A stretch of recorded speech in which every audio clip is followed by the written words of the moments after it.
নমস্কার বন্ধুরা, welcome to Mousuni Bagdanga Buddhadeb পল্লী। মৌসুনী বেঙ্গল ক্লাবের পরিচালনায় সার্বজনীন শ্রী শ্রী রাধাকৃষ্ণের দোল উৎসব উপলক্ষে সুমন স্ট্যাটাস সেন্টার আমরদহ সে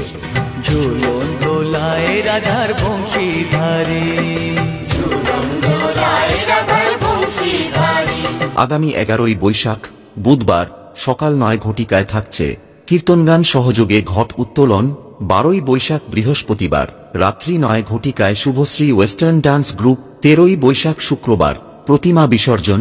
এই 3 দিন ব্যাপী সবাইকে নাচাতে ও পুরো এলাকা কাঁপাতে আসছে মৌসুনী কুসুমতলা থেকে আশীর্বাদ সাউন্ড। তাই মৌসুনী বেঙ্গল ক্লাবের পক্ষ থেকে সবাইকে জানাই সাদর আমন্ত্রণ।